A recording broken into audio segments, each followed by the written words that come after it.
Hai semuanya, kita ketemu lagi nih di Tsunami Fakta. Pada pertemuan kita kali ini, Tsunami Fakta akan membahas tentang lebih baik mana orang yang menggunakan otak kiri atau orang yang menggunakan otak kanan. Tapi sebelum itu, putar dulu intronya.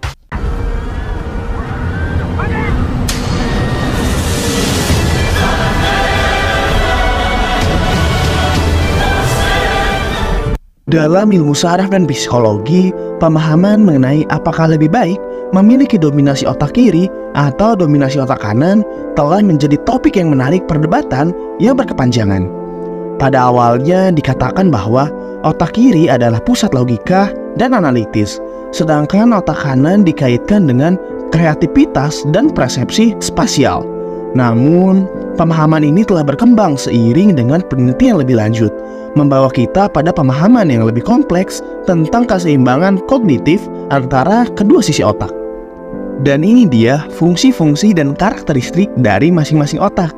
Kita bahas dari yang otak kiri dulu. Yang pertama adalah logika dan analitis.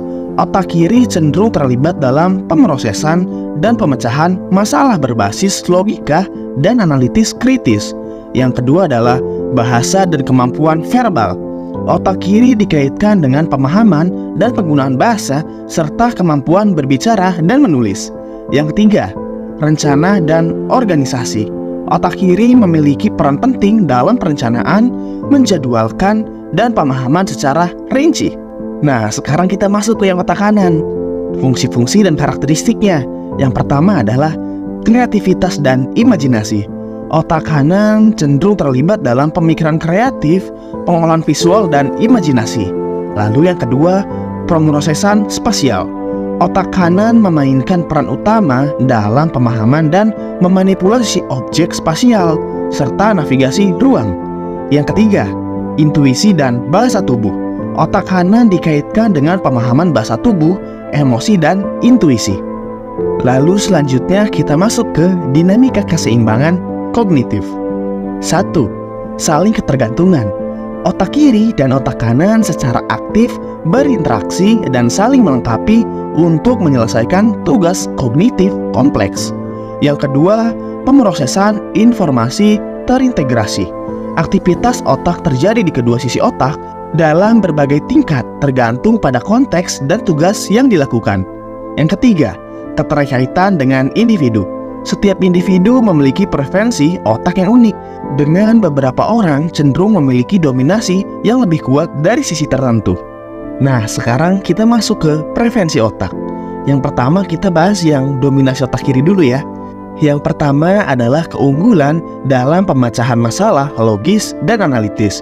Yang kedua, keterampilan verba yang lebih kuat dan kemampuan yang lebih baik dalam bidang seperti matematika. Yang ketiga, tren keakuratan dan ketekunan dalam pemrosesan informasi terperinci. Kita masuk sekarang ke otak kanan. Yang pertama adalah kreativitas dan pemikiran nonlinear yang sangat kuat. Yang kedua, daya tangkap visual yang lebih baik dan kemampuan melihat pola dan hubungan yang kompleks.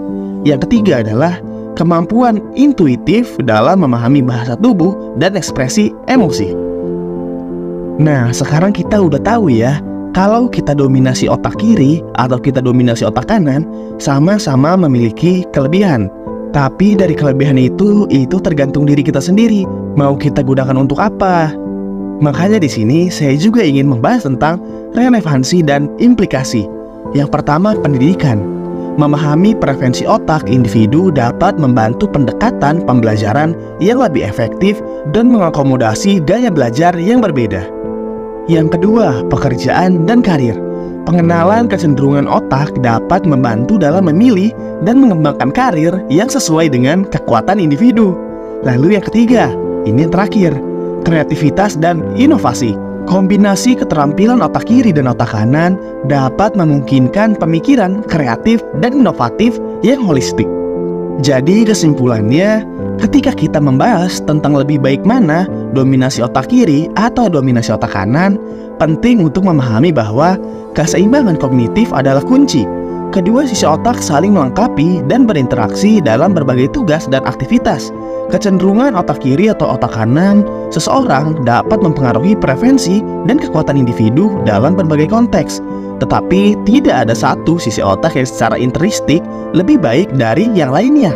Menghargai keunikan individu dan mendorong integrasi pemikiran adalah hal yang penting untuk menjadi lebih baik secara keseluruhan.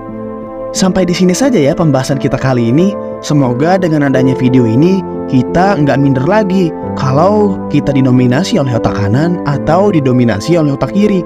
Karena masing-masing otak memiliki kemampuan dan kelebihan masing-masing juga. Dan semoga video ini bisa bermanfaat bagi kita semua dalam kehidupan kita sehari-hari. Terima kasih untuk semuanya yang telah menonton video ini sampai habis. Karena itu adalah salah satu dukungan untuk channel ini, supaya channel ini bisa berkembang dan bisa memberikan informasi yang lebih baik lagi kepada kita semua. Terima kasih dan sampai jumpa.